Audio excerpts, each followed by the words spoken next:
This is San Francisco, as it looks from Telegraph Hill. And this is the house on Telegraph Hill, where I once thought I would find peace and contentment.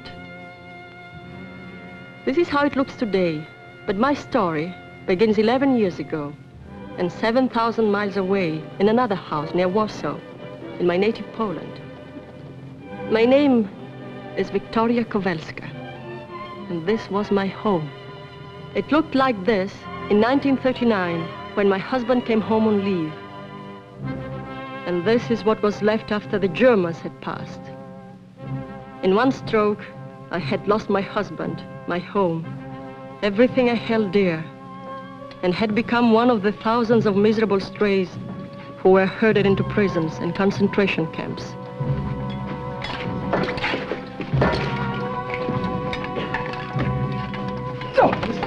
How the will to live survives in a place like Belsen, I do not know. But I wanted to live. I was determined to. And I was just as determined that my friend Karin Dernakova should live too. I had met Karin, a fellow countrywoman, in the camp. But she was sick and frail, too frail for the life of that camp. And she had more to live for than most of us.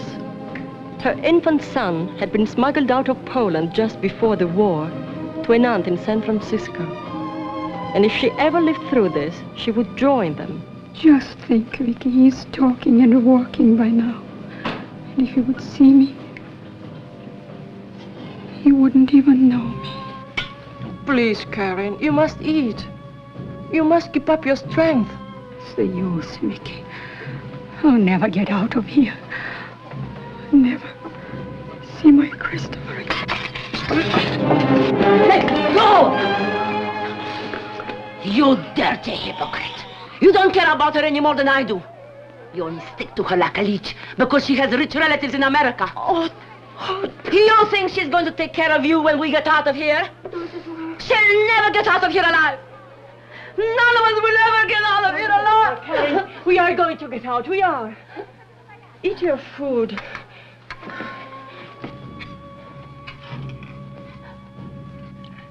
You will come to America with me, Vicky, won't you? Aunt Sophie has a big house on the hill. She lives there, alone with my Christopher. She will be glad if I bring you because you've helped me so much. Karin.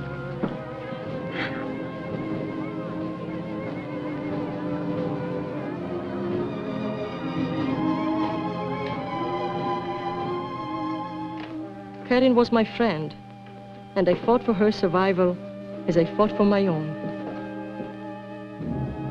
But in the end, I was beaten. I had done everything I could for her. I stole food, medicine, and I fought off the others. I had tried to keep her mind filled only with thoughts of her son and her aunt. But with the German army on the run and liberation only days away, Karin Dernakova and our dreams of America lay on the cold floor of Belsen.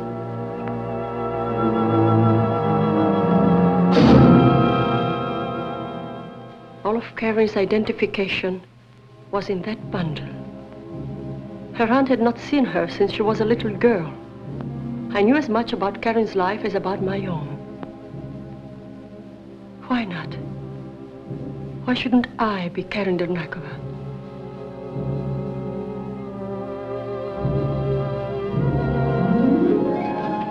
3 days later, I came before the liberators.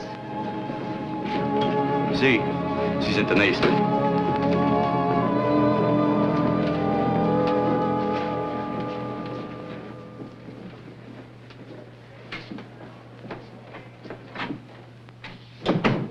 Setzen Sie sich doch hin.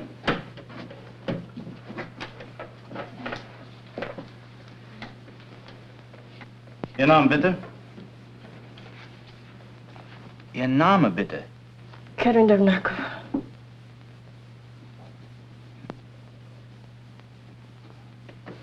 Haben Sie irgendwelche Papiere? She's scared to death. Tell her we're her friends, that we want to help her find her home, her family. Yes, sir. Wir sind Ihre Freunde. Wir wollen Ihnen helfen, um Ihre Familie, Ihre Verwandten zu finden. Oh. Get some water.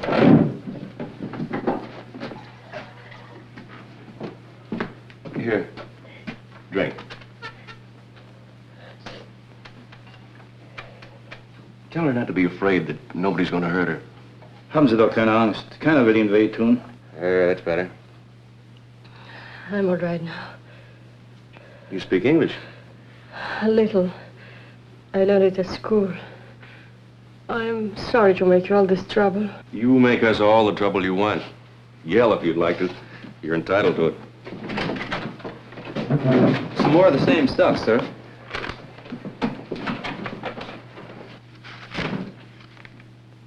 You're from Warsaw? Yes. Well, you'll want to go back home as soon as possible, I suppose. I have no home. It was destroyed. No, I meant back to your family. No family left in Poland. My parents were killed, my husband also. I'm sorry. In other words, you don't want to be repatriated. Oh, no. Poland does not exist anymore for me. If you force me to go back... We're here to help people, not to force anybody to do anything. I feel I should explain, though, that the alternative is a camp for displaced persons. I'm afraid that isn't a permanent solution either. Do you have any idea what you would like to do? Oh, I will take care of myself somehow. I guess that's all for now. Thank you, Major. You're very kind.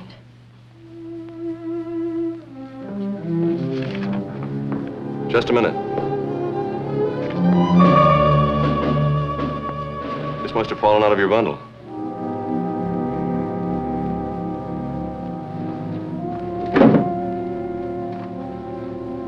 It belongs to a Victoria Kobelska. Who is she? She's dead. Well, how do you happen to have this? She was my friend.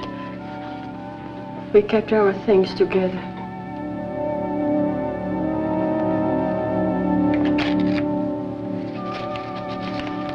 She would not need this anymore. So now, for better or for worse, I was Karen Dernakova. I was soon transferred to a displaced persons camp. The moment I arrived there, I sent a cable to Aunt Sophie in America and signed Karen's name to it. The answer came in a few days. Karen Dernakova. Dernakova? Mm-hmm. Oh, yes. Here it is. Just came across from the message center. I'll read it for you. Your cable addressed to Mrs. John Albertson forwarded to us. Advise addressee deceased. Deceased means the person's dead. Exhaustive search revealed all known relatives abroad dead. Address all further communications to our Eastern representative, Joseph C. Callahan, attorney, New York City. Signed Bennett, Compton, and Maxwell, attorneys for the Albertson estate. I'll make a copy for you. And that was my answer. A cable from an unknown lawyer in the unattainable city of New York. And my hopes gone with that cable. In that moment, I nearly gave up.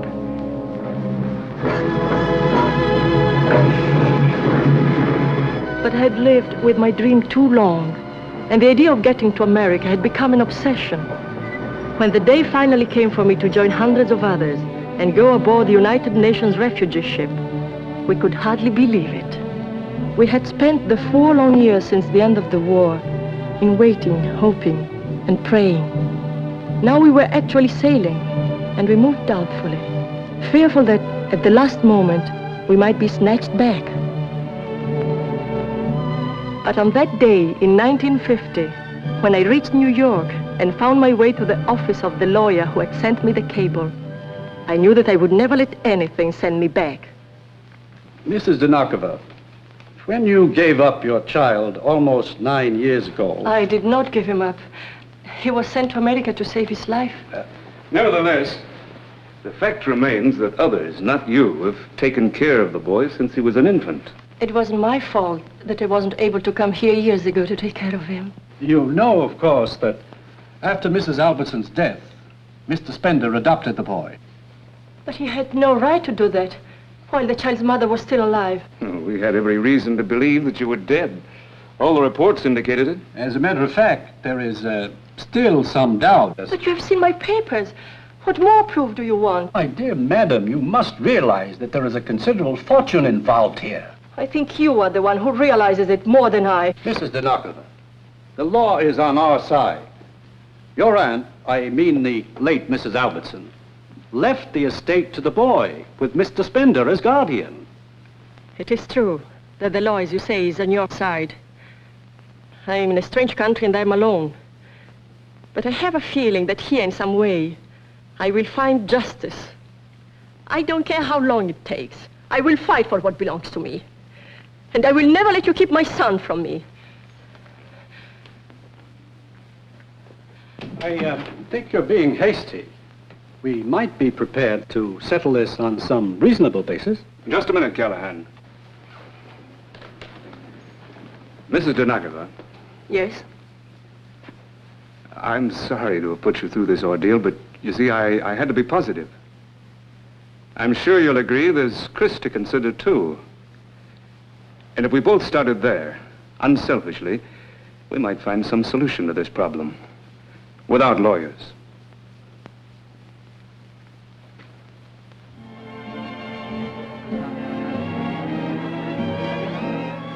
What's the matter? Don't you like our food? Oh, yes. But I'm still upset.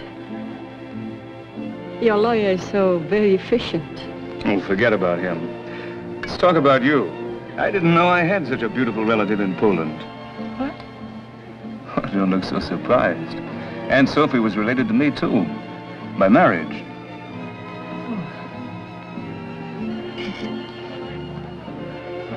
If she were alive, I would have been with her long ago. I sent her a cable. Yes, I know. You know? Well, look, let me explain. You and your husband had been reported dead years before. My lawyer was convinced we were dealing with an imposter. I never heard from you again. That only served to confirm our original suspicions. If only you'd tried again, written or wired or anything. Well, I didn't know what to do, where to turn. I felt so lost. Well, you've got to forget all that now. Think of the future. And Chris. You'll be proud of him. Tell me about him. What does he look like? Well, he's a very good-looking boy, I think. He resembles you in some ways. Has your eyes and that same stubborn chin. When he was a baby, everybody said he looked more like his father. When am I going to see him? He won't be back from school for 2 weeks. And I plan to stay in New York on business. Look, why don't you wait and come to San Francisco with me? I'm sure you could use the time yourself. Shopping, for example. Shopping? But I have no money. You have now. This is what I had dreamed about, like the days back home in Poland before the war. The feel of silk on my skin again. What do you think? It's lovely. Yes, but I'm afraid it's also very expensive. Don't worry about that. After all, I'm still Chris's guardian. I'm sure he'd want his mother to look her best. All right, then.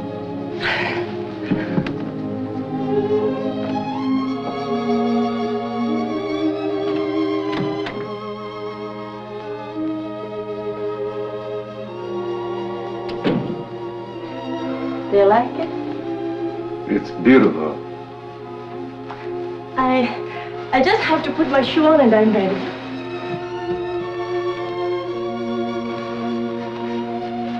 May I help you? I make no excuse. I felt Alan was attracted to me and I was prepared to take advantage of it.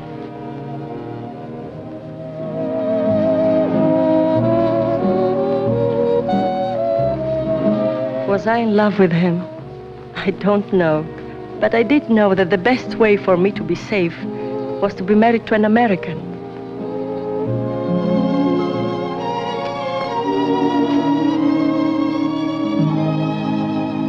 penny for them, Karen.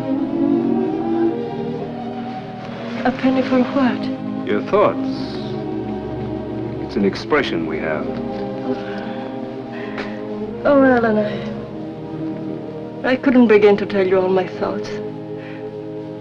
You've been so wonderful to me. I don't know if I ever can, Karen, but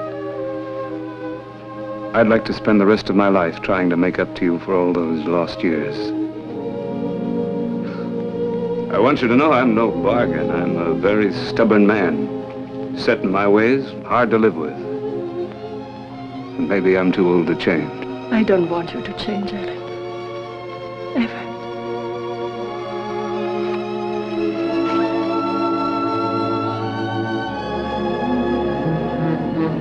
3 days later, we were married in Connecticut. And now Ellen was bringing me home to San Francisco. There they are! Oh. Hello, Chris. Chris, this is your mother. Well, what do you think? Shall we keep her? Hello. Look, Chris.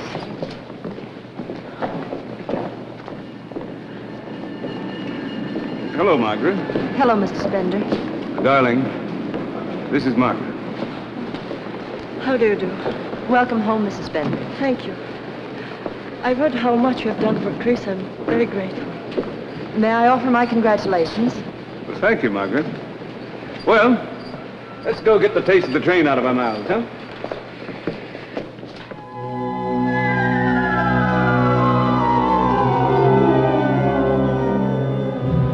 And so at last, I came to the house on Telegraph Hill. Wait till you see the view in the daytime. Come on now, Chris. It's way past your bedtime. Remember now, you promised. Okay. Can I help you carry it?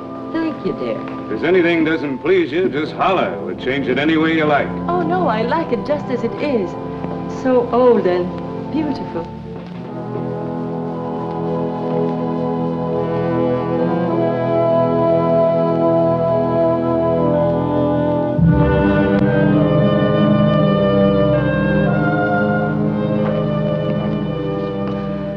It's getting pretty late, dear.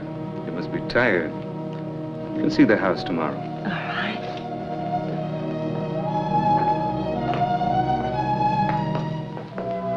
That's a beautiful portrait of Aunt Sophie. I wish I had known her better. I never realized you knew her at all. Oh, yes. Once, when I was very little, she visited us in Poland. She looked so kind and wise. She was that. She was a wonderful woman. Put your bags in your room. Oh, thank you, dear. This is my room. Want to see it? Tomorrow, Chris. Your mother's tired and it's way past your bedtime. Yes, Chris, I am a little tired. I'll show you the whole place tomorrow if you want. I know a place where you can see Point Lobos. That's where they used to send the signals That from. will be very nice. Good night, Chris. Sleep well, darling. I'll see you in the morning. Okay. Good night. I didn't know what arrangements you'd want to make, so I had the guest room made up for the night. Thank you, Margaret. Good night, Mrs. Spender. Good night, Margaret. There are so many things you'll have to teach me. I'll be glad to do what I can. Here we are, right down here.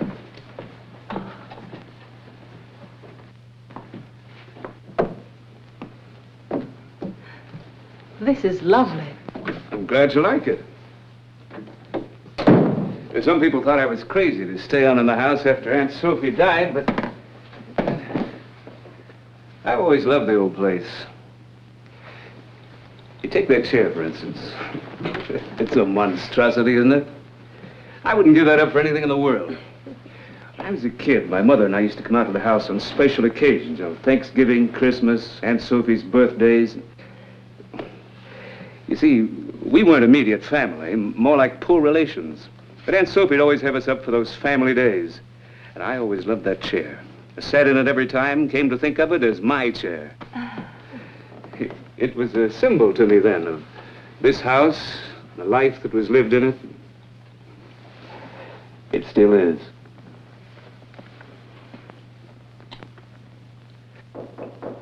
Come in.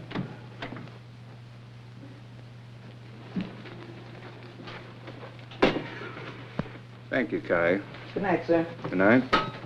I always have a glass of orange juice just before going to bed. Oh. Oh, don't forget, I'm a native Californian.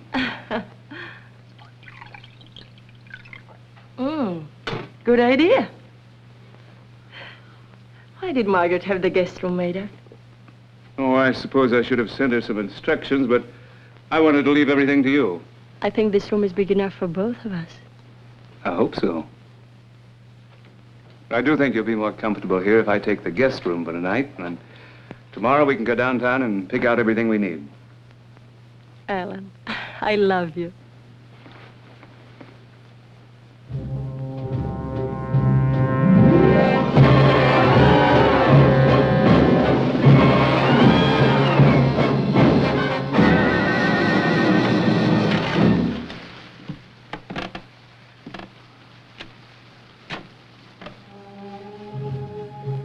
I had come halfway across the world, and now suddenly, in this pleasant room, a little of the fear I had once felt in Belsen came back to me.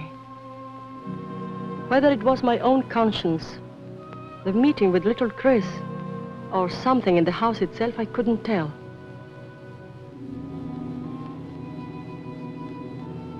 I had a strange feeling that Aunt Sophie saw through me. I wondered if I could have spoken to her, whether she would have understood. She did look kind and wise.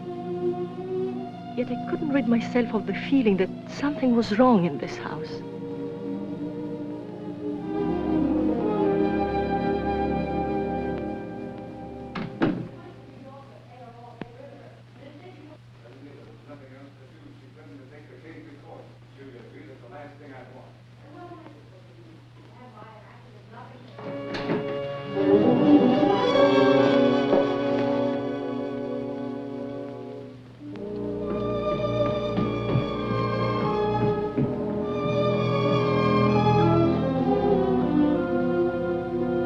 Karen, what are you doing down here? Well, I couldn't sleep. I just came down to see Aunt Sophie's picture. It's kind of a strange hour to be prowling around the house looking at pictures. Oh, I'm not prowling, Alan. I'm sorry, but you seem so tired. And you? You haven't been to bed at all yet. I came down to look over my mail. I wanted to see if there's anything important.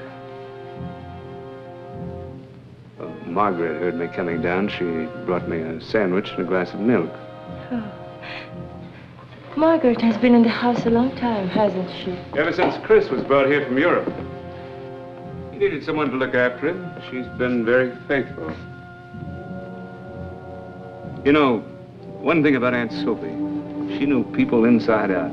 She picked her out of 50 applicants to take care of Chris. Margaret has many unusual qualities. I believe you. I also think she's a very unusual woman.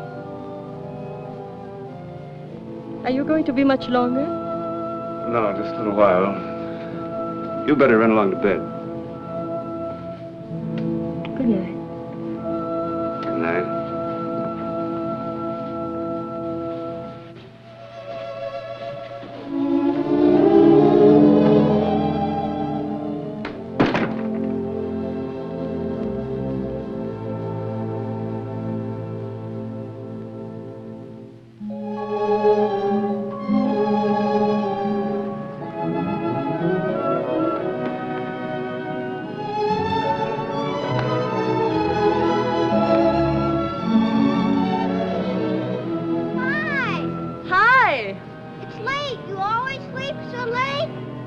I was very tired last night. I've been waiting for you since 7. Oh, you shouldn't have done that. Oh, it's all right. I'm always up early. Coming down soon? Well, it will take me a while to get dressed. Okay, hurry up.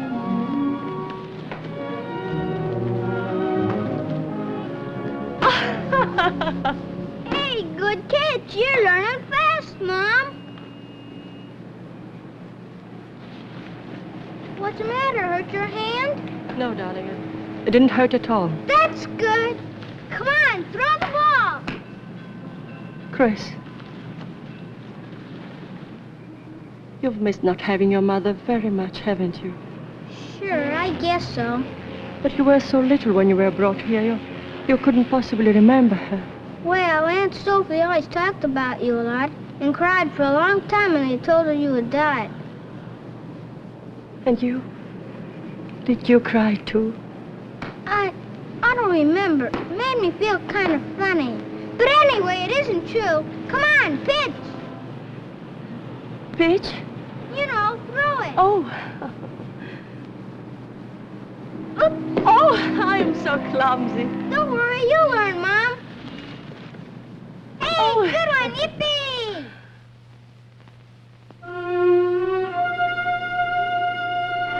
To the lady of the house, past and present, may your days in this house be as rich and rewarding as hers. Thank you, Doctor. A great character. Don't make him like that anymore. Nobody knows that any better than I do. She was a wonderful, wonderful woman. She had a wonderful sense of humor. In fact, she'd laugh her head off if she could see this little votive group gathered under her portrait, drinking her vintage wine, growing mawkish over her memory. Hello, Alan. Dr. Burkhardt. Mark. Mr. Whitmore. Hello, Mark. Mrs. Whitmore. You look lovely tonight. Oh, thank you, Mark. There's a rumor around town that you've gotten married. Comes with a great wailing and gnashing of teeth from the direction of Nob Hill. Darling, may I present Mark Bennett? He's an old friend. We've known each other since grammar school. My wife. Mrs. Spender? Is something on your mind, old boy? Frankly, yes. How far behind am I? Well, let's see, you had a pretty good head start. I seem to have run down suddenly. How about a nice friendly push? Sure. Champagne all right? Whiskey with a little water if you don't mind, but don't drown it. That would be a catastrophe, huh? Fix it for you myself.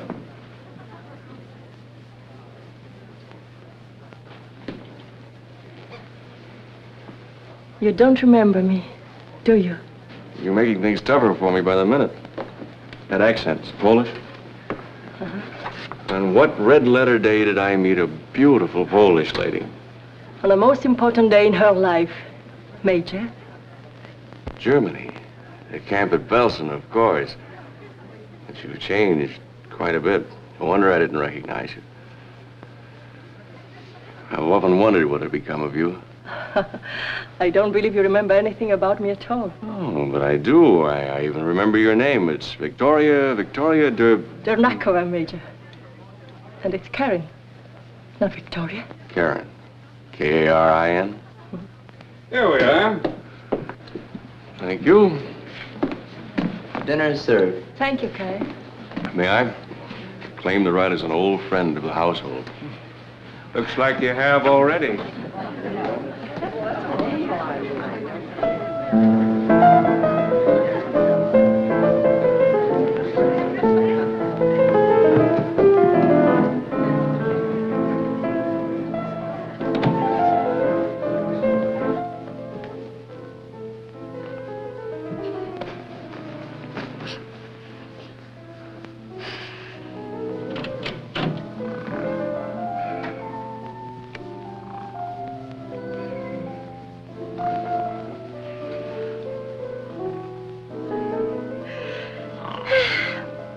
Be ashamed to wake him, even for ice cream.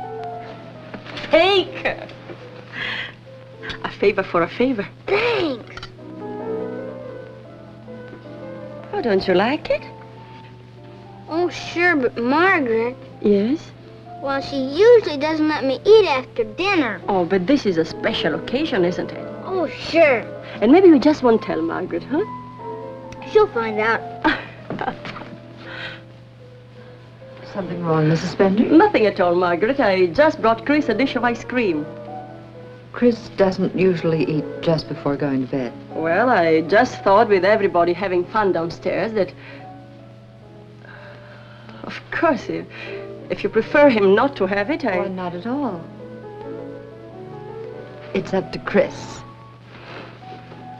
What do you think, Chris?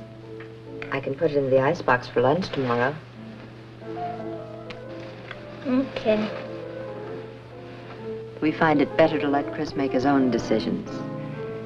I see. It will taste better at lunch, Chris. Good night, dear. Night.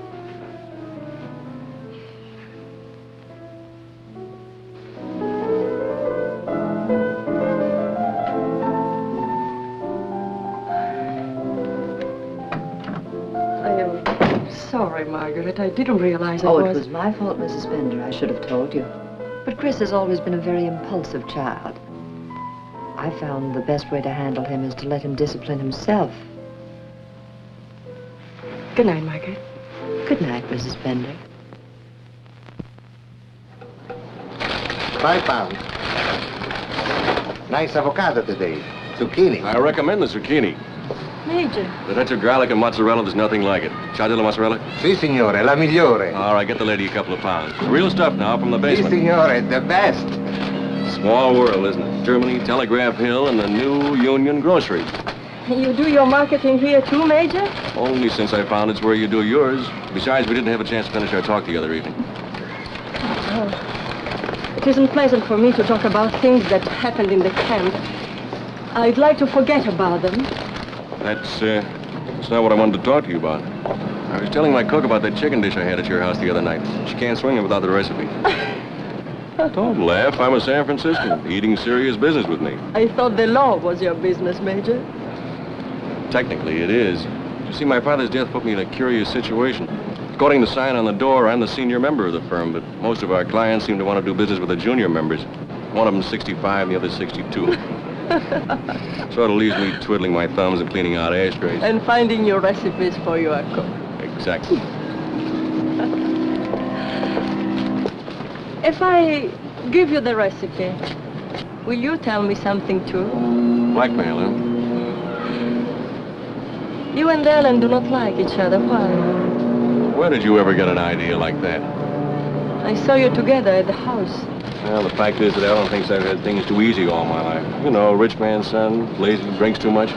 Unfortunately, he's right. £2 mozzarella, the best. Right, Tony? I take these too. Well, I think this is everything. I'm sure you have some good points, Major. Oh, I suppose so. Kind animals handle a boat pretty well. And you play the piano beautifully. And I make beautiful circles on a bar with a highball glass. Thank you, Mrs. Bender. Let me know how you like the mozzarella. All right, I will, Tony. Goodbye. Right. Well, now that that's all settled, how about lunch? I'm afraid I couldn't. Why not? Because you're married now? Believe me, I'm very much aware of it, and I respect it. Husbands are husbands, and friends are friends, and who knows, someday you might need a friend. Some other time, perhaps. They are expecting me home for lunch today. Goodbye. Goodbye.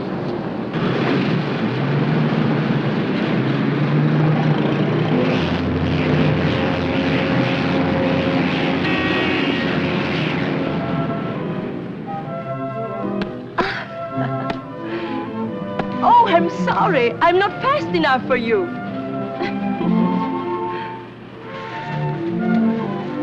Chris, a little playhouse. You never told me about it. I don't play it anymore. It's no good. Oh, we will fix it and use it again. Here's the ball, Mom. Come on. We had one at home. It was so much fun. Don't go in there.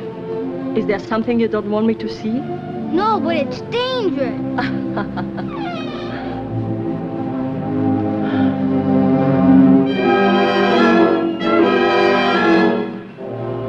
Chris, what happened there? It was the explosion. Explosion? What kind of explosion? For my chemical set, it happened a long time ago.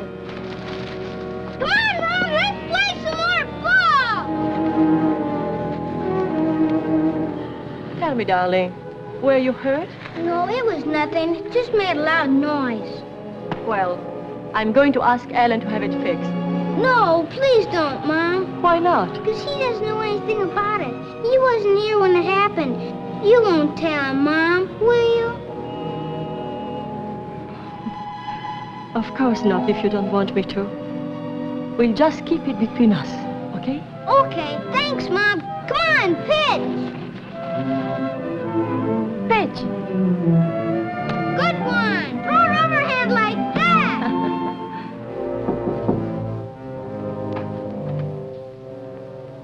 Margaret?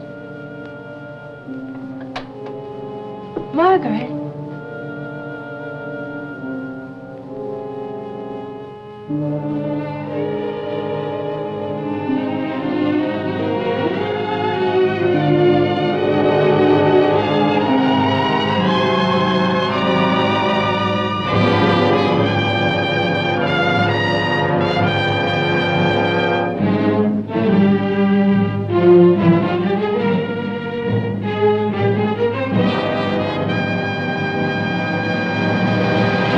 Is there something you wanted, Miss Spender? Oh, I'm sorry, Margaret. I was looking for you, and I couldn't help admiring this beautiful album. Was it Aunt Sophie's? Yes. She gave it to me. Oh. What is it you wanted, Mrs. Spender? Oh, I just wanted to ask you, what exactly happened in the little playhouse? The playhouse? Yes. Did Chris take you there? No, I came upon it by accident. I asked Chris, but he didn't want to talk about it. He did say there was an explosion from his chemical set. Oh, nonsense. His chemical set was just a harmless toy. He must have stolen something from the kitchen, some cleaning fluid or something that caused the explosion. Chris thinks Mr. Spender still doesn't know, but of course you told him, Margaret. No, I never did. Margaret, you should have. Well, Chris was terribly afraid Mr. Spender would punish him. He begged me not to tell. But Chris should have been made to understand never to do a thing like that. He could have been killed. Well, he wasn't. He wasn't hurt at all. I saw no reason to make an issue of it then, and certainly there's no reason to make an issue of it now. I'm not trying to make an issue of it, Margaret. But surely you can't blame me for being worried and very much concerned. Concerned? How long have you been concerned about Chris? A few weeks? I've been concerned about him all his life, night and day. And now you tell me that you're concerned about something that happened years ago. Even then, it was I who comforted him, not you. Thank you for being so frank. Now I know where we stand. From the moment I came here, you've looked upon me as an intruder in this house. That's why you dare talk to me like this. Well, I'll tell you something. You're wrong, Margaret. You are the intruder, not I. Are you giving me notice, Mrs. Spender? Yes.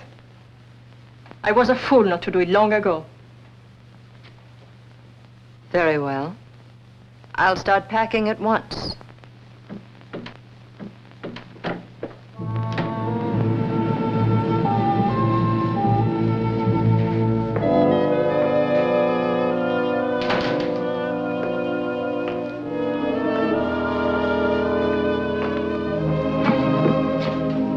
Hello, darling. I thought you would never get home. What's the matter? Anything wrong? No, not anymore. I had it out with Margaret. She's leaving.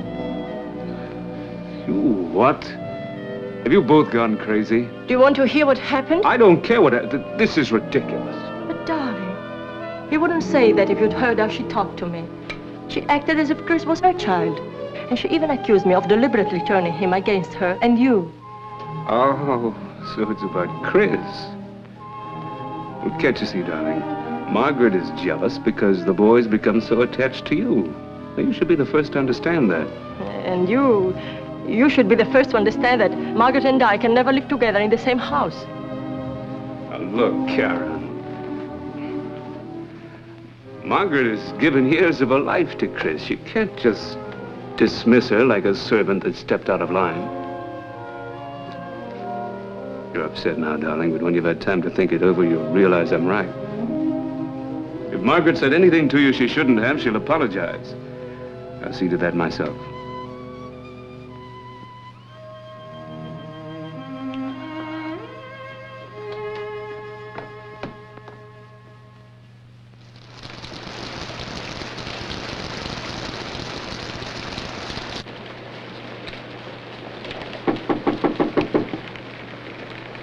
Come in. May I speak to you for a moment, Mrs. Spender? Please come in.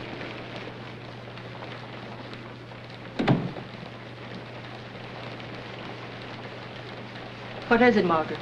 About yesterday, I should like to apologize. I said things I shouldn't have. I'm sorry. Oh, doesn't matter.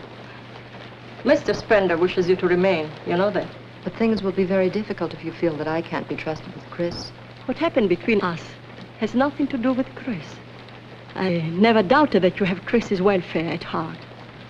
It's kind of you to say so, Mrs. Spender, but I'd feel better if you accepted my apology, too. Very well, I accepted it, if that makes you feel better. Isn't it time to bring Chris home from the party? I'm leaving right now.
What are you doing in there? I was just looking around. Looking around? Mm-hmm. For what? Nothing, Alan. Nothing. I just wanted to see the inside of the playhouse.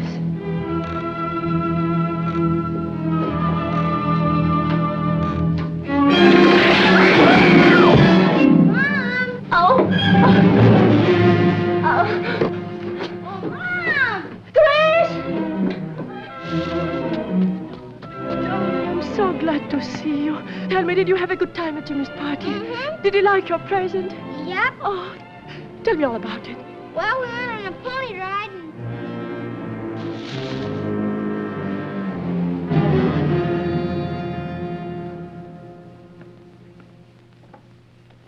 Karen.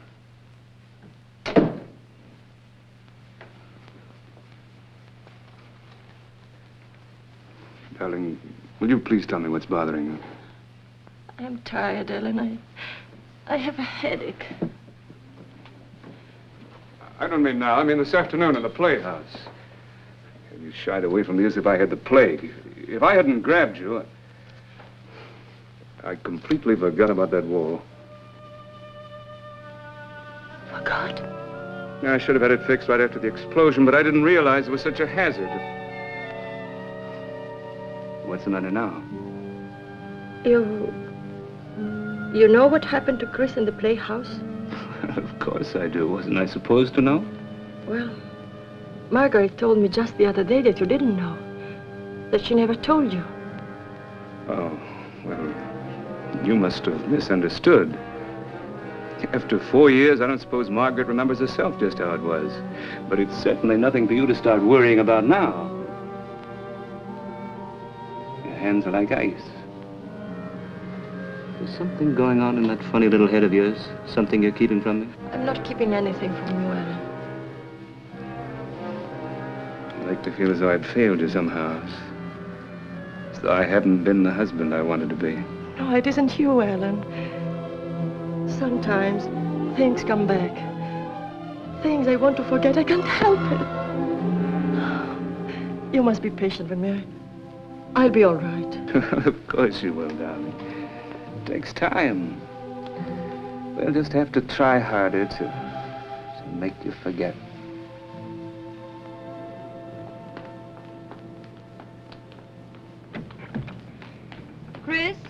You forgot to make up your room again. I didn't forget.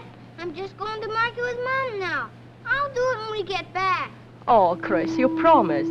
Go right in and do it now. I'll wait for you. Would you like me to go to the market for you, Mrs. Bender?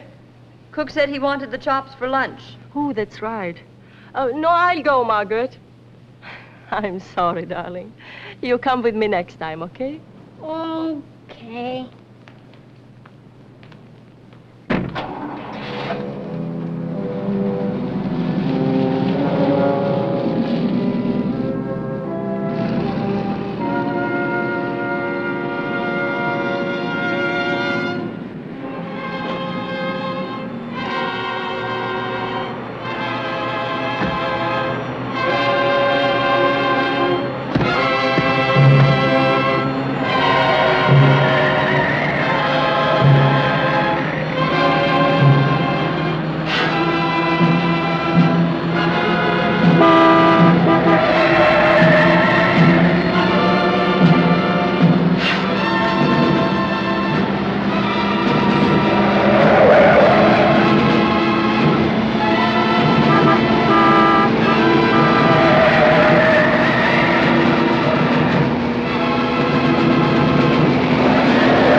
Cut the motor off. Somebody get an ambulance. Yeah, I'll go get one right away. They wouldn't move around, lady. What happened? They're getting an ambulance for you. Did anybody see what happened? I don't want an ambulance. I'm all right. Somebody get an ambulance. Well, you better let me take you home, huh, lady? Where do you live? Home?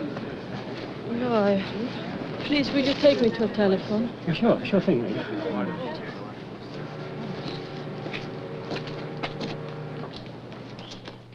Hello. Mr. Mark Bennett, please. Yes?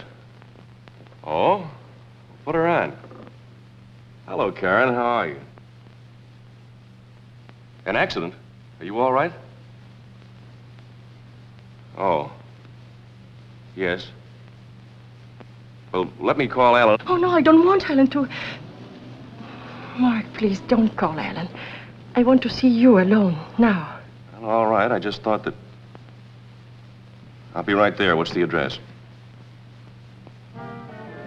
So after the man brought me here to the telephone, he sent for a tow car, and then he kept insisting I have a doctor look at me right away. He should have. It was a terrible thing to have happen, and I still think... It didn't happen. It wasn't an accident. He made the brakes so they wouldn't work. He's trying to kill me. Hey, let's not go off the deep end again. You've had a bad shock. Now, who's trying to kill you? Ellen. Ellen? Oh, Mark, please believe me, I'm not hysterical now. He wants to get rid of me. I felt it for a long time. Can't you say it, Mark? Aunt Sophie left everything to Chris. Ellen is his guardian. If something should happen to him, Ellen would get the estate. And Chris could have been with me in the car this morning. He wants us out of the way. It's for the money, Mark. Don't you see it? You don't, do you? But why would he marry you? He didn't have to, you know. He may have been attracted to me, I don't know, but... You don't think he was going to let the boy's mother take everything away from him, do you? That's one way to find out. Come on.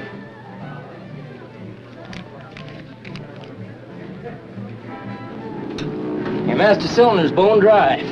These are hydraulic brakes. No fluid, they don't work. How come no fluid? Leak, right here. There's a break in the line going to the front wheel. It's kind of an unusual place to spring a leak, isn't it? Well, it don't happen every day, but it can happen. Look, you've been over this thing pretty thoroughly.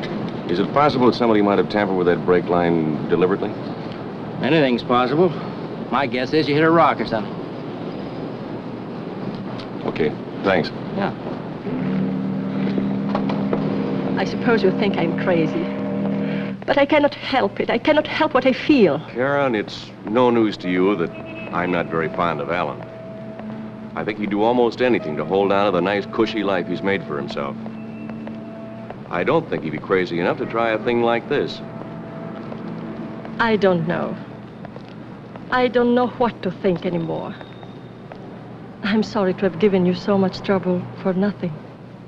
For nothing? I told you once you might need a friend. You came to me as a friend. I don't consider that nothing.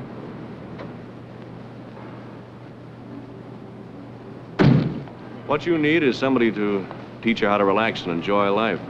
Something Alan never learned. He's been so busy trying to get up to that house on the hill that he's been blind to everything else.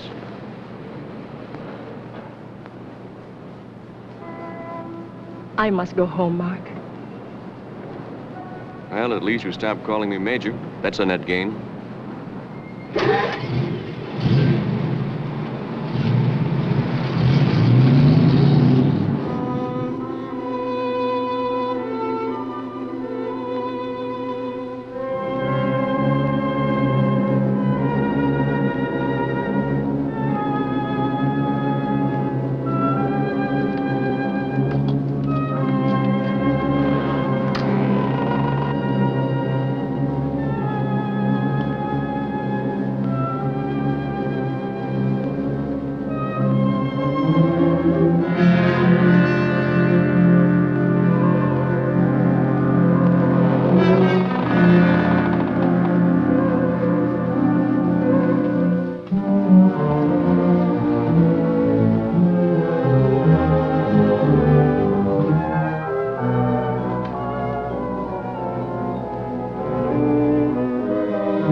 Where have you been? I was hungry and I went down to the kitchen for a glass of milk.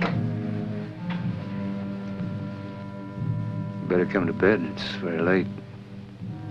Yes, dear. In a minute.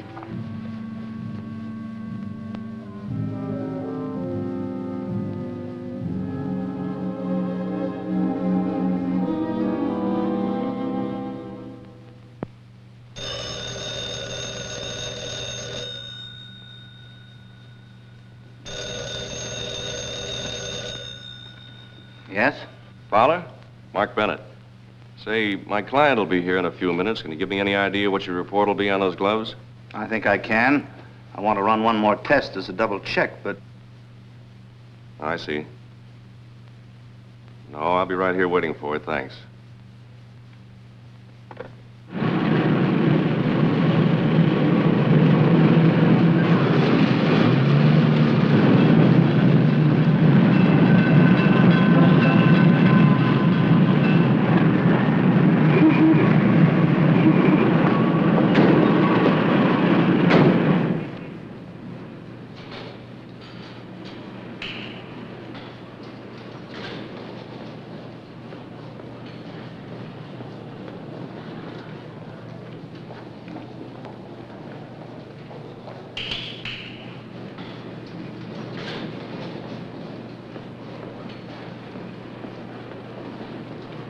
Karen. Alan, what are you doing here? Me? I just went up to see my insurance man. Well, where are you going? To the dentist. I have an appointment. Dr. Lippman? Mm-hmm. Darling, he's in the medical building. Oh, Oh, you're right. I wonder how the taxi driver could have made such a mistake. Well, I'm glad he did. It gives me a chance to give a beautiful lady a lift. As a matter of fact, it's almost 4. I'll wait for you. We'll drive home together. Oh, I didn't realize it was so late. I'm afraid I've missed my appointment. Well, you can see him tomorrow. I'll tell you what, let's have an early dinner and take in a movie, huh? Uh-huh.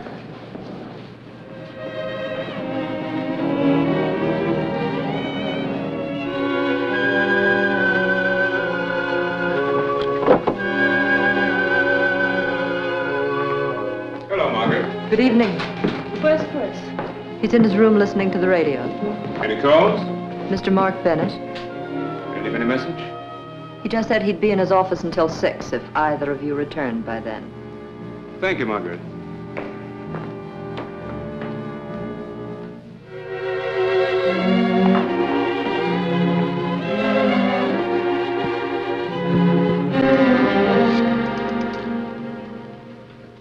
Mr. Bennett, please. Mr. Spender calling.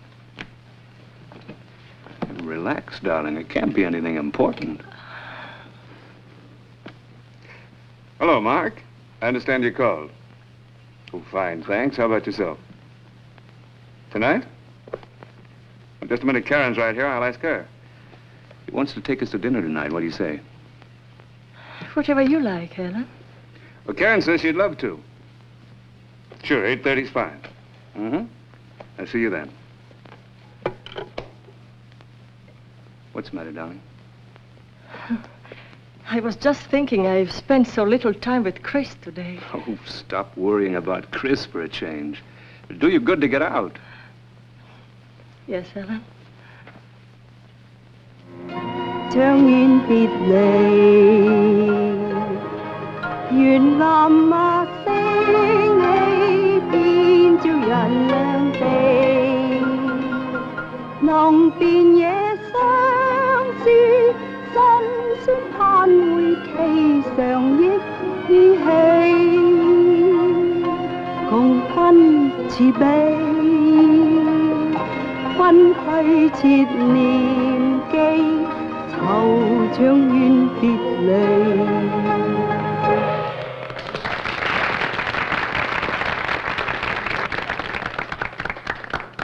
Will you excuse me? I promised to call Chris and say good night.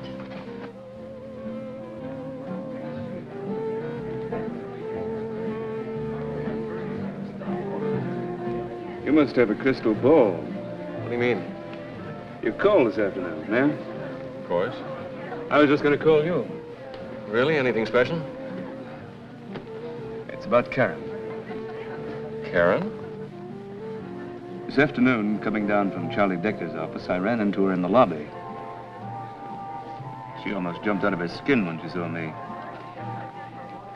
I could have sworn she was on her way up to see you. Was she, Mark? Why didn't you ask her? I did. She told me she was going up to see her dentist. That seems to settle it, doesn't it? No, not quite. You see, her dentist happens to be in the medical building. It's quite a long way from your place. So she made a mistake, so what? People don't make mistakes like that unless it's part of a pattern. Look, I'm not very good at riddles. What's on your mind? I'm worried about Karen. I don't have to tell you what she went through in Europe. I've tried everything to make her forget. I blame myself for letting her drive. That accident on the hill didn't help her nerves any. A thing like that, to play hard with anybody's nerves. Of course, but with her it seems to... I don't know. Suddenly she's become suspicious of everything and everybody around her. I talked to Dr. Burkhardt about her. He suggested I take her to a specialist.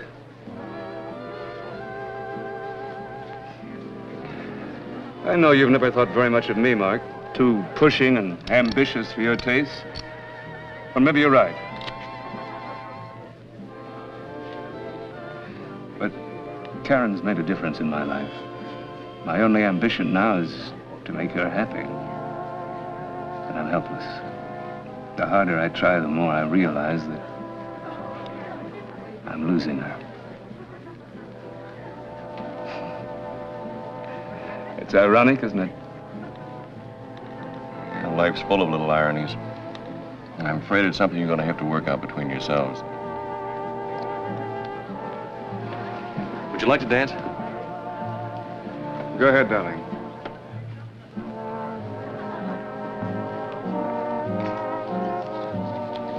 The report from the chemist, Mark. What does it say? I'm sorry, Karen. There wasn't a trace of grease or oil on those gloves. But those spots, Mark, those dark spots. Ink? Nothing but plain, ordinary blue-black ink. Karen, I'd like to tell you that Alan is a black-hearted monster capable of the worst crimes in the book. I can't, because I'd be lying, and I can't lie to you. I know you've been through so much those years at the camp, but you've got to snap out of this mood. Oh, I'm not hysterical, Mark. Please believe me. I've realized now there was something wrong from the beginning.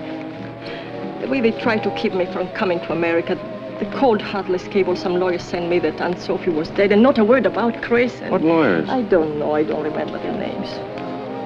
Why, is it important? No, I just wondered. I can show you the cable. Ellen doesn't know, but I still have it. I could bring it to your office. All right, why don't you? I'd like to get a look at it. All right, Mark, tomorrow. I'll bring it to your office in the morning, huh? All right. Oh, no. After what happened today, I shouldn't go there again. Where could we meet? Well, let me see. The yacht basin at the marina. Any taxi driver will know where it is. Thank you. Wait a minute. It's my turn now.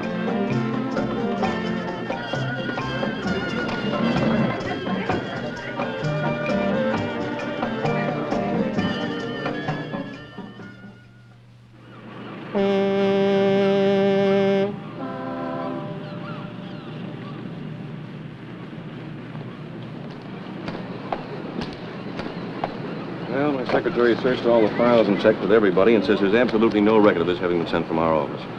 But it is signed Bennett, Compton, and Maxwell. Your firm, Mark. Then I'm right. Alan sent the cable himself. It's possible. You see, this is dated May 31st, 1945. My father was still alive then. He handled all your aunt's affairs. Alan could have showed him the cable just as he told you. And unfortunately, now there's no way of finding out what actually did happen. Look, first thing Monday morning, I'll call Callahan. It's the lawyer you met in New York. He may be able to tell us something. I hope so. Now, don't be afraid. I've got to get home now. I promised to take Chris to the ball game. You are afraid, aren't you? Sometimes, yes. But not when I am with you. That's what I want to talk to you about. Karen, there's no sense in our going. No, Mark. No, not now. It isn't right. What is right? For you to go on living with Alan, feeling the way you do about him? For us to exchange polite small talk every time we meet? Is it wrong for me to say that I'm in love with you? No, Mark, no. But it is wrong for someone to lie, to cheat. Even if only to find happiness and safety. Now what are we talking about? About me. I'm not Chris's mother, Mark. Karin Dernakova died in Belsen. I took her papers and stole her name. Victoria. Yes, Victoria Kowalska, that's my real name. Victoria Kowalska. But Mark, you didn't hear what I said. I'm not Chris's... Sure, you're not Chris's mother. What do you want me to do? Condemn a starved, scared, homeless girl who saw a chance for a better life and grabbed it? I saw Belsen too, Karen.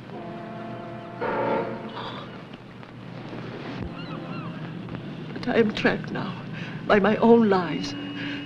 Even if Alan lets me go, he will never let me have Chris. And I will not leave him behind in that house. So that's it.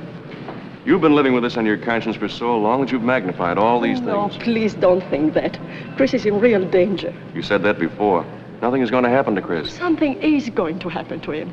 If I only could make you believe it. I love him so much, and he needs me. I know he does. I'm going to talk to Alan. I Oh, think... no, Mark. Alan must know I told you anything. There must be a way to prove all this to you. Will you stop tearing yourself apart? Take Chris to the ball game. Have some fun for a while. Karen.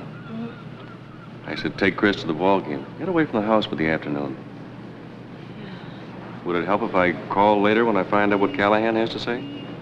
Yes, call me. Maybe I... Now, don't do anything silly. Chris will be all right. I hope so.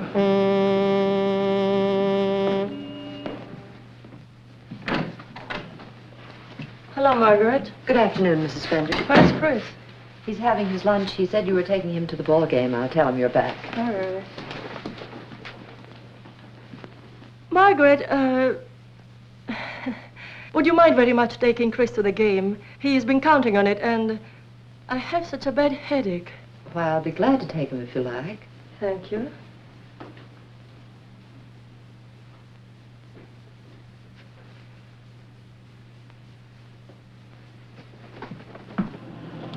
Goodbye, darling. Have a good time. And remember, just one hot dog. Okay, Mom. And I'll get the scorecard for you. Bye, Mom. Bye. Bye. Goodbye.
Death came yesterday, June 3rd. But the cable was sent in May. She wasn't dead then.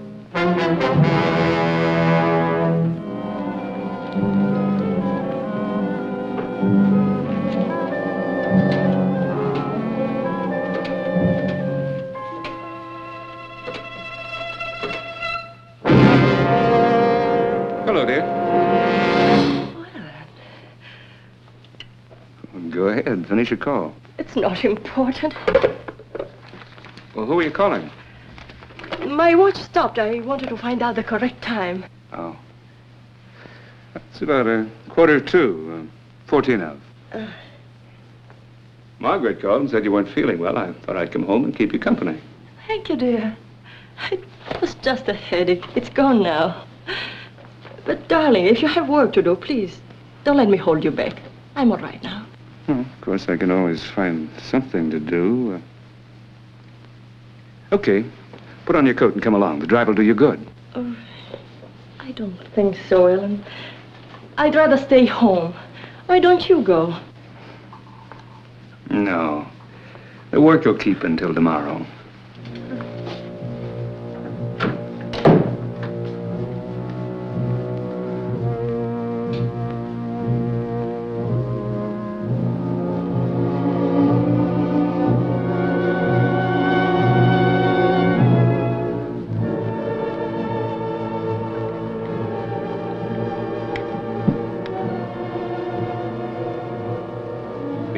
thing, Karen.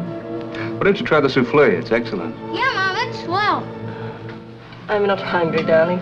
Would you like to have mine too? Yeah, sure.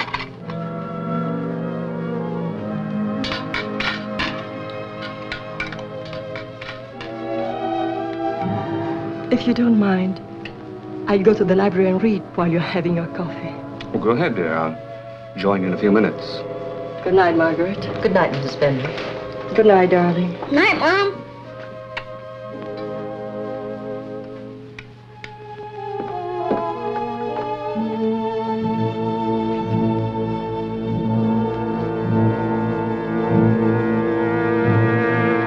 Karen.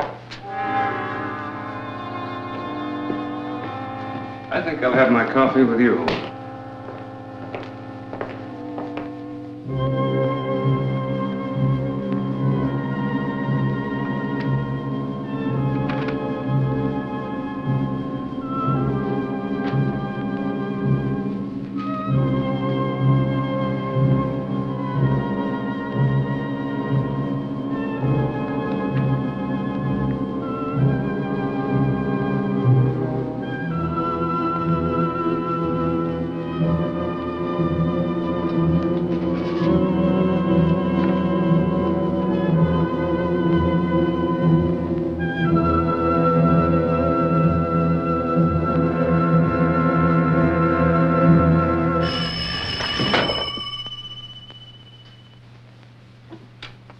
You're even more jittery tonight than usual, darling.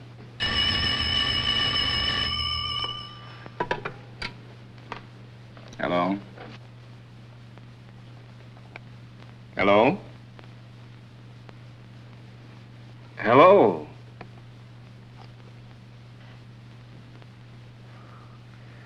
Wrong number, I guess. Well, maybe he just changed his mind. Whoever it was.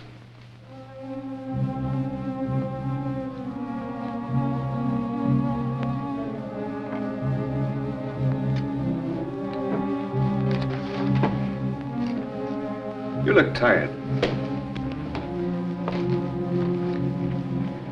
You're going to bed right now. Come along.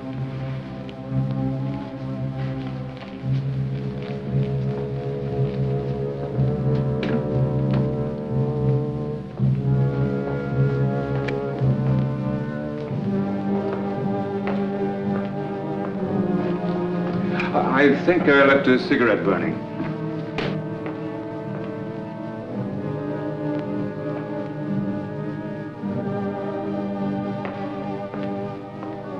Feeling you left something behind, forgot something?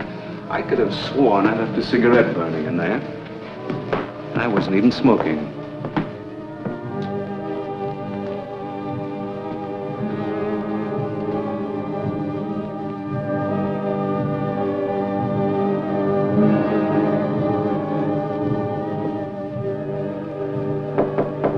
Come in. I'll take it, Kai. Yes, sir. Good night. Good night.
You do look tired, dear. You drink your juice and we'll turn in.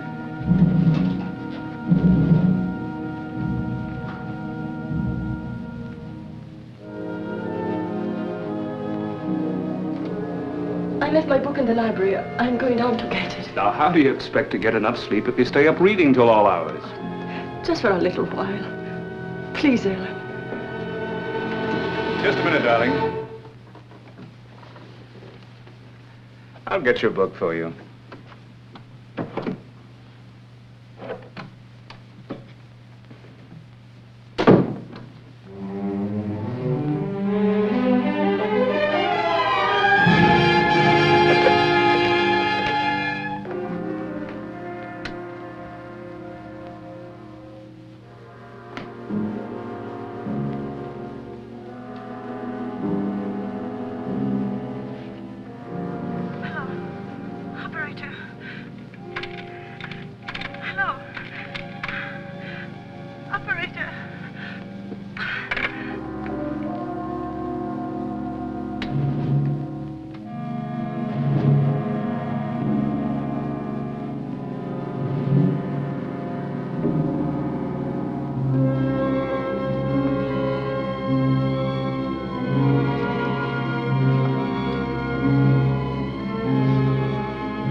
Thank you. And don't forget your juice, dear. It'll help you sleep. No, I don't think I want it tonight. It doesn't taste right. Well, what's the matter with it? It seems a little bitter. Bitter?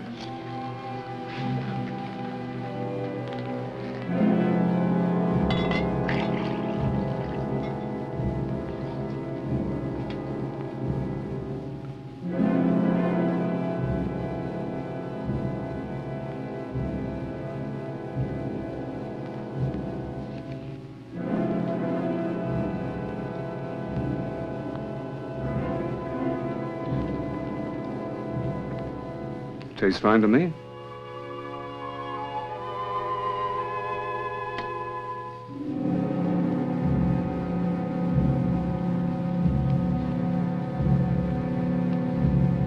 Come on, dear. Doctor's orders.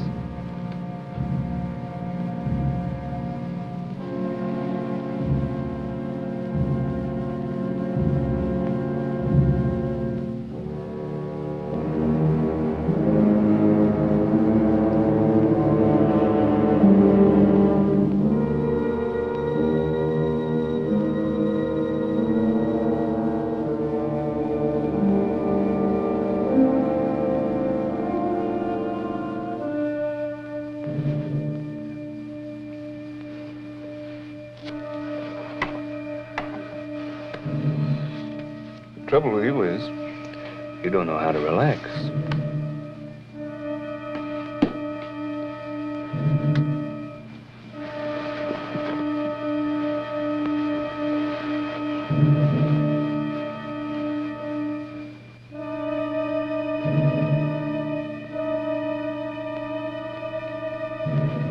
Come on, dear.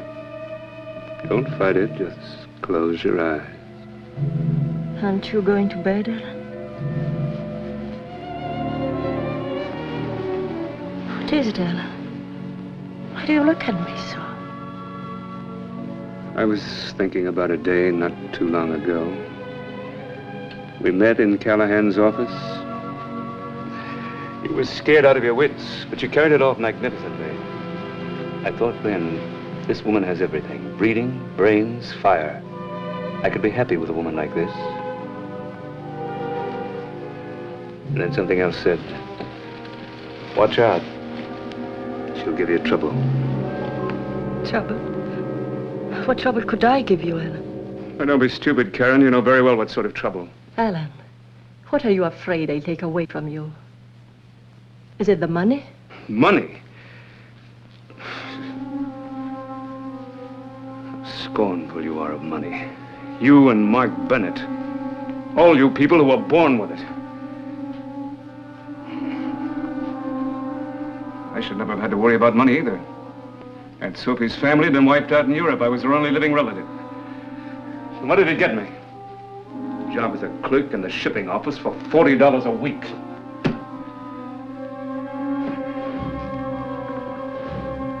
It's all over. This is the last time I'll have any trouble with your family. You Poles must be made of iron. You, Chris, that old aunt of yours. And it wasn't just Chris and me. You had to kill Aunt Sophie first. You sent me the cable that she was dead, and then you killed her. Just like that, huh? It's like powdering your nose. You think it's easy to kill somebody? It takes time and patience and courage. And a strong stomach. Oh, stop it, stop it. I don't want to hear anymore. You're mad. Mad? If it's madness not to let someone take from you what's rightfully yours, then maybe I'm mad. But everything I've done, I planned with a perfectly sane mind. I've never wavered for an instant, and I'm not wavering now. This house is mine. The money's mine, it's gonna stay mine.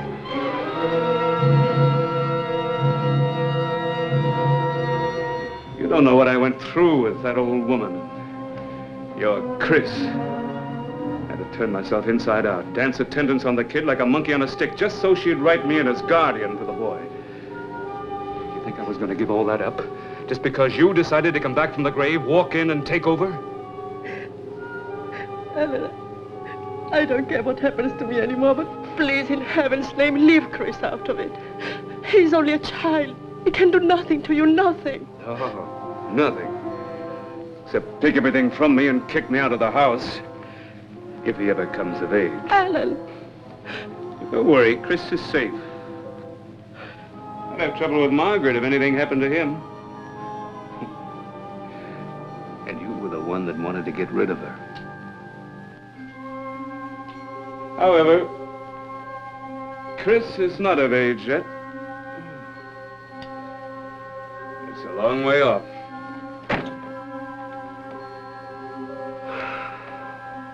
And what are you going to do now? Kill me? I understand that Dr. Burkhardt has been giving prescriptions for your insomnia.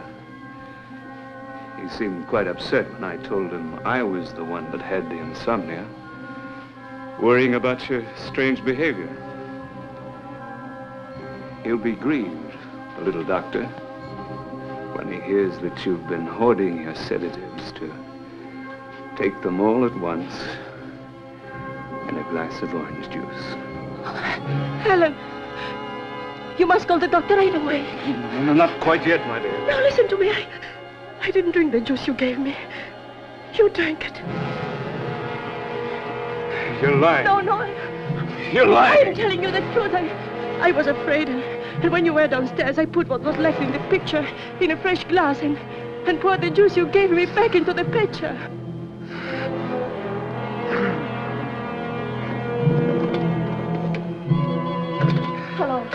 Hello. Operator.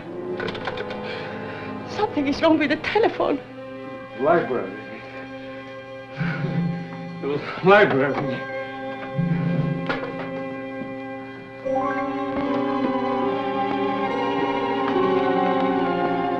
Margaret! Margaret!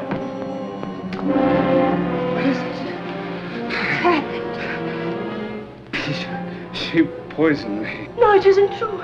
He tried to poison me. Get a doctor, quick. I tried to call, but something is wrong with the telephone. The library. The receiver's off in the library. Hurry. Gotta keep awake. Gotta keep moving. Oh, no, you stay away from me.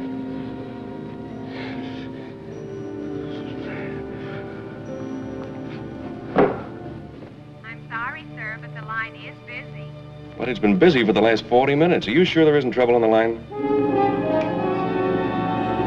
Oh, did you get the doctor?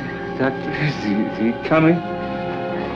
Everything will be all right, Alan. Isn't there something more we can do? Get out. Margaret, you must believe me. He wanted to kill me. You took him away from me. You tried to take Chris away from me, too, but you won't have either of them, whatever happens. Margaret, get out! This is still my room. Now get out.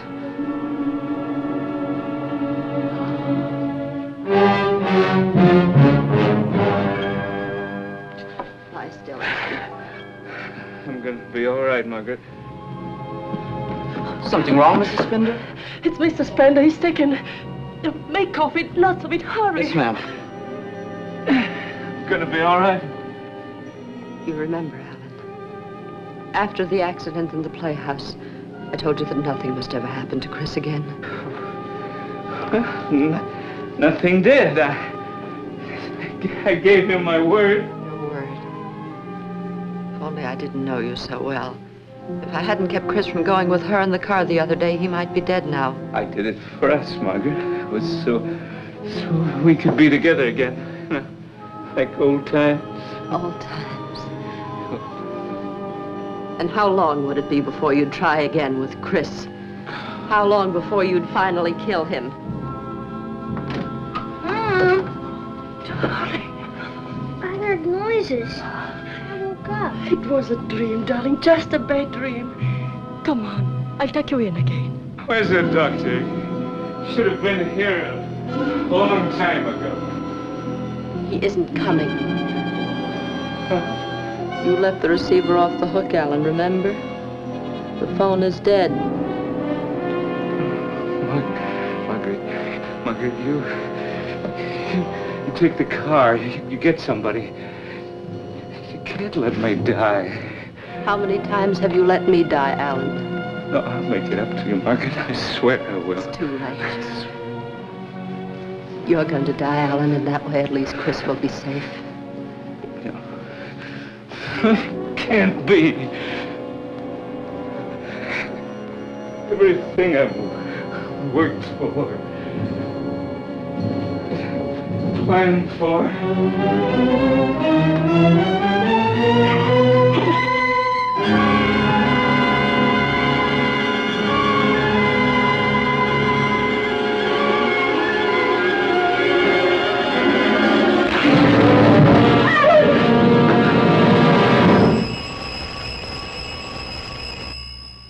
I don't know how long it was before I realized that the doorbell was ringing. Uh-huh. And that was you, Mr. Bennett? Yes, Inspector. It was after 10 o'clock when I finally located Callahan in Washington. He said he'd never had any word from our office on the Albertson matter. He dealt only with Alan himself. So I called the house to have a showdown with Alan. I kept getting a busy signal. The operator said the phone was off the hook. So I drove right over and called the station. By the time your men got here, Alan was dead. Well, I'm going to have to take that governess downtown for questioning. Why? She didn't do anything. That's just it. She deliberately didn't call the doctor. She admits it. Harold, where's that governess, Miss, Went upstairs to put the boy to bed. Poor kid couldn't hold his head up anymore. Oh, why didn't you let her take him? She didn't put him to bed. She took him away. She told me she never let me have him. Cover the back stairs and the garage. Chris! Oh, Mark, you see, he's not here.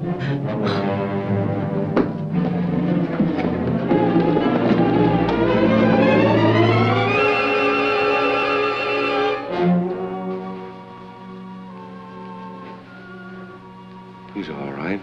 He's fast asleep. Yes, he's all right now. He didn't want to go into his own room alone, so I brought him in here with me. He fell asleep almost at once. I'm going to have to ask you to come down to headquarters, miss. I'm ready. Margaret, I know you are not to blame for what happened. What do you think the charge will be, Inspector? That'll be up to the district attorney. Everything will be all right, Margaret. I'll be your witness. My conscience will be my witness, Mrs. Fender. Sure, the DA will want to talk to you, too. He'll be available anytime. We'd better go. Go? But where? I'm taking you to my mother's place for the time being. I don't want you to spend another night in this house. Yes, Mark.